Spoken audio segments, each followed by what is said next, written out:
Hi viewers, இது Bhanu organic garden Tamil channel. நான் உங்கள் பானு. இந்த சம்மரில் என்னோடய தோட்டத்தை சுற்றி பார்க்கலாம் வாங்க. ஒரு சின்ன கார்டன் டூர் மாதிரி உங்களுக்கு நான் ஷேர் பண்ணியிருக்கேன். மிஸ் பண்ணாமல் பாருங்கள். இப்போ தான் என்னோடய சேனலை ஃபஸ்ட் டைம் பார்க்குறீங்கன்னா பானு ஆர்கானிக் கார்டன் சேனலை லைக் பண்ணுங்கள், வீடியோவை ஷேர் பண்ணிக்கோங்க. மறக்காமல் சேனலுக்கு சப்ஸ்கிரைப் பண்ணி சப்போர்ட் பண்ணுங்கள். வெயில் ரொம்ப அதிகமாக இருக்குங்க. அதனால் என்னால் எப்போல்லாம் முடியுமோ அப்போல்லாம் உங்களுக்கு இந்த மாதிரி நான் சின்ன சின்ன ஷார்ட்ஸில் நான் உங்களுக்கு ஷேர் பண்ணிக்கிட்டே இருப்பேன். இப்போ நிறைய பேக்கில் புதினா கட்டிங்ஸ் பதியம் போட்டிருக்கேன். இந்த சிலிண்டர் மேலே பார்த்தீங்கன்னா நித்தியமல்லி செடி, அது கூடவே இந்த கோவக்காய் கட்டிங்ஸும் ஏற்றி விட்டுருக்கேன் பாருங்கள். கோவக்காய் இலைகள் மட்டும் கொஞ்சம் கருக ஆரம்பிச்சிருக்கு வெயிலில். மற்றபடி இந்த பேக்லேயும் பார்த்தீங்கன்னா இந்த 2 பேக்லேயுமே புதினா தான் போட்டிருக்கேன். நித்திய கல்யாணியில் 2 கலர் வெரைட்டி வச்சுருக்கேன். ஒயிட்டும் இருக்குது, பர்பிள் கலரும் இருக்குது. இந்த பேக்கில் புதினா சூப்பராக தளத்தளன்னு வருது பாருங்கள். இது கூடவே ஒரு துளசி செடியும் முளைச்சி வருது. இதுலேயும் புதினா போட்டிருக்கேன். கீரை பயிலெல்லாமும் புதினா கட்டிங்ஸ் ஊண்டி வச்சுருக்கேன். நமக்கு தொடர்ந்து புதினா நிறைய சம்மரில் கிடச்சிக்கிட்டே இருக்கும். கொஞ்சம் செமி ஷேடான இடத்துல இந்த புதினா இருக்கிற பைகளை வச்சிங்க அப்படின்னா இலைகள் நல்லா பச்சை பசேல்னு கருகாமல் உங்களுக்கு சூப்பராக வரும்.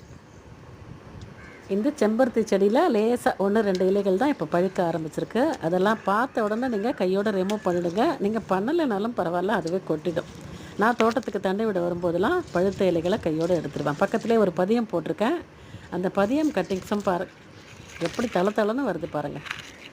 நீங்கள் எந்த பூச்செடி பதியம் போட்டாலும் கிளைகளை வச்சு நல்ல செமிஷேடான இடத்துல, நிழல் பாங்கான இடத்துல அது நல்ல உயிர் பிடிச்சி வர வரைக்கும் 3 மாதத்துக்கு வச்சுங்க அப்படின்னா சூப்பராக தளன்னு அந்த கட்டிங்ஸ் பழிச்சு வரும். நான் அதிலேயே வச்சுருக்கேன். மல்லிகை செடியெலாம் கவாத்து பண்ணி விட்டுருக்கேன். இப்போ ஒவ்வொரு கிளைகளில் 1-2 கிளைகளில் இப்போ மொட்டு வைக்க ஆரம்பிச்சிருக்கு பாருங்கள். இனிமேல் தான் மல்லிகைப்பூ நிறைய கிடைக்கும். நிறைய தளிர்கள் வருது. நிறையா இலைகளை உருவி கிளைகளை கவாத்து பண்ணி விட்டுருக்கேன். சின்னதாக தளிர்கள் அங்கங்கே வருது பாருங்கள். இதுக்கு மண்புழு உரம் அல்லது ஆட்டு மாட்டு சாணம் எரு போட்டு விட்டிங்கன்னா சூப்பராக போக்கும். தண்ணி மட்டும் டெய்லி மார்னிங் விட்டிங்கன்னா கூட போகிறோம். இந்த சம்மரில் நல்ல தாராளமாக மார்னிங்கில் கொடுத்துருங்க.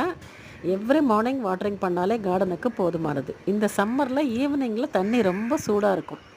அதனால தான் மார்னிங் நான் உங்களை விட சொல்கிறேன். மார்னிங்கில் டேப் வாட்டர் நல்லா சில்லுன்னு வரும். அதோடு மட்டும் இல்லாமல் இலைகள் மூலமாக செடிகள் உணவு தயாரிக்கிற வேலையை சரியாக செய்யும். அந்த மாதிரி செஞ்சாலே நம்ம செடிகள் ரொம்ப ஆரோக்கியமாக இருக்கும். நான் மார்னிங் தான் வாட்டரிங் பண்ணுறேன். கண்டிப்பாக நீங்கள் ட்ரை பண்ணி பாருங்கள். உங்கள் செடிகள்லாம் அந்த மாதிரி நல்லா பச்சை பசேல்னு இருக்கும். முருங்கை மரத்தில் அத்தனை காய்களையும் அறுவடை பண்ணிட்டேன். கருவேப்பிலை பாருங்கள், சூப்பராக தளன்னு இலைகள் ரொம்ப சூப்பராக தழைஞ்சு வருது. இதுக்கும் மண்புழு உரம் மட்டும்தான் போட்டு விட்டுருக்கேன். கருவேப்பிலை சூப்பராக வருது. இந்த செடி மாதிரி நான் பஞ்சாக வளர்த்துருக்கிற இந்த நித்தியமல்லியிலையும் நிறைய பூக்கள். மறக்காமல் பானு ஆர்கானிக் கார்டன் சேனலை சப்ஸ்கிரைப் பண்ணி சப்போர்ட் பண்ணுங்கள். தேங்க்ஸ் ஃபார் வாட்சிங்.